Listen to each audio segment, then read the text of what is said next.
All right, let's talk about YieldMax. We're diving deep into their wild world of ETFs because they make this incredible promise of massive income. But here's the thing, a huge debate is going on.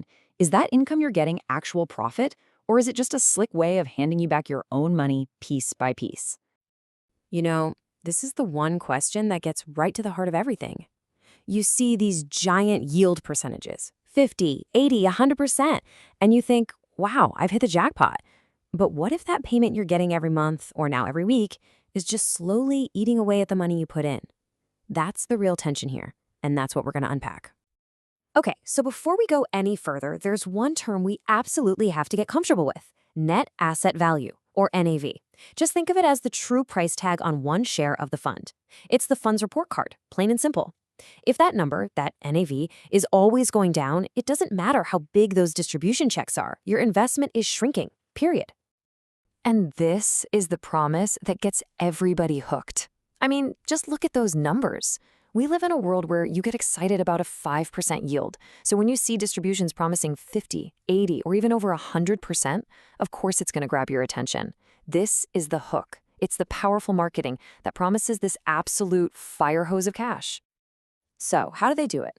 Well, you have to understand this key mechanism: return of capital. And let's be super clear, this is not profit. It's not like a dividend that a company pays from its earnings. No, this is literally the fund taking a chunk of your own money that you invested and just giving it back to you, calling it a distribution. And every single time they do that, it pushes the fund's NAV down. This is the engine that drives what critics are calling the principal harvest.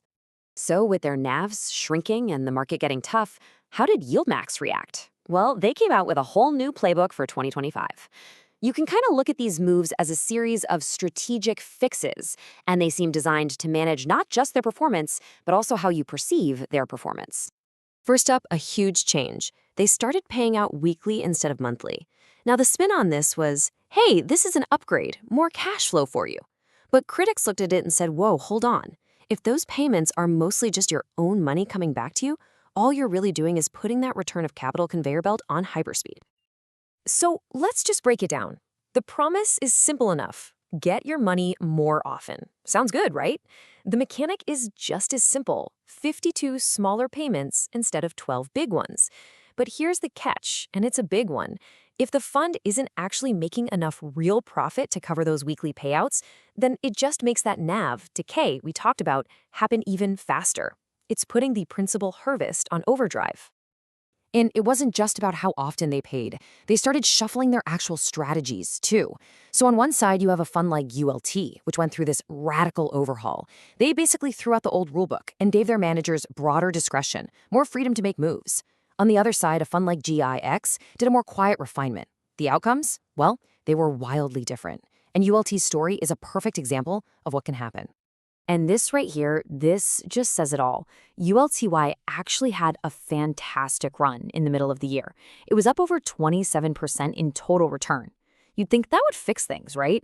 Wrong. Even that amazing performance couldn't stop the NAV from bleeding out because the distributions were still so heavily reliant on returning capital.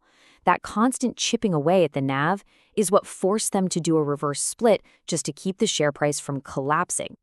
Which brings us to the grand illusion, the ultimate cosmetic surgery for a struggling ETF, the reverse split. When that share price just keeps dropping and dropping, this is the classic move to make things look a little healthier than they are. So what even is it? Well, a reverse split takes a bunch of your shares, say 10 of them, and just smooshes them together into one new share. That new share is now worth 10 times as much, so your total investment value looks the same on paper. But, and this is the most important part, it creates zero new value. It's just an accounting trick, really. It's used to pump up a low share price, usually to keep from getting kicked off a stock exchange. Yeah, this quote from a market analyst just nails the cynical view on Wall Street. A reverse split is not a sign of strength. It's usually seen as a big red flag, a distress signal. It's a company trying to tell you, hey, everything's fine over here, when the numbers are telling a very different story. And boy, did YieldMax have a batch of them in December 2025. I mean, just look at this list. We're not talking about one or two random funds here. These are ETFs based on huge names: Tesla, Nvidia, Coinbase, Meta, all of them getting reverse splits. The sheer number of funds on this list tells you a whole story all by itself. Interestingly, a few of the fan favorites in some newer funds, they actually dodged the bullet this time. The ones based on GameStop, Roblox, and Bitcoin were spared. But the big question that's just hanging in the air is, for how long? So after all that, the strategy shuffles, the weekly payments, the reverse splits, what was the actual result? What's the bottom line?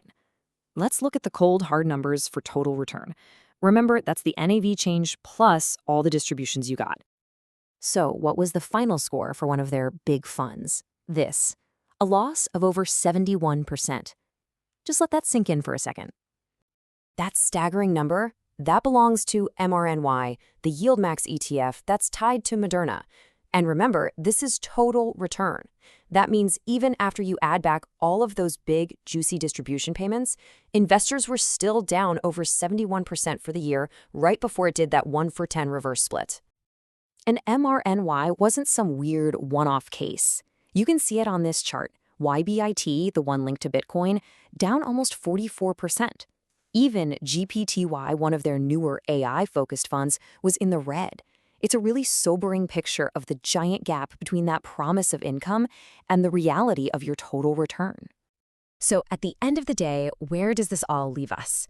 Are these things a brilliant innovation giving people cash flow they desperately need? Or is it all just an illusion, hiding a slow-motion erosion of your initial investment? Okay, here's what you really need to remember. 1. When you see a crazy high distribution, be skeptical. It might just be that principal harvest we've been talking about. 2. Always watch the NAV. It's the true health check for your investment. 3. A reverse split is just cosmetic surgery. It doesn't fix a sick patient. And finally, the only number that really truly matters is total return. That's your real report card. It really all boils down to this one question you have to ask yourself. That high yield is so tempting, but you have to understand where it's coming from. Because in this chase for yield, you might discover that the main thing being harvested is your own principal.